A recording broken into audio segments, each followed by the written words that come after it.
Hello students and welcome to Toppscholars. Students, today we'll be talking about another very interesting topic, that is Kingdom Protista. Now students, let us first see the various characteristics of Kingdom Protista. Under this students, all the protists are unicellular and primarily aquatic. Yes students, there are some forms or some species which are free living, but most of them are found in water. And when I say water, most of the protists are found in fresh water. Moving on students, they are all eukaryotic, not prokaryotic, they are eukaryotic. Some are autotrophic, that means they can make their own food, whereas some are heterotrophic, which depend upon other organisms to gain their nutrition.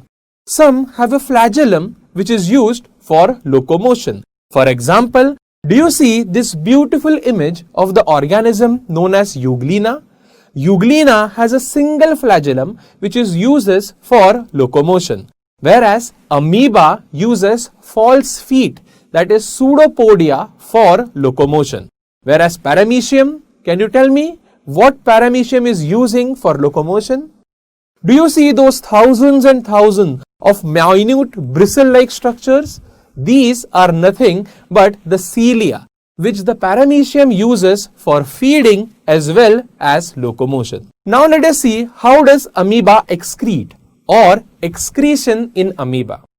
Students, as you know, these are unicellular eukaryotic organisms. So there is not going to be any specialized organ system present in these organisms. Instead, they just excrete by simple diffusion. And what is the excretory product? You can see it is ammonia.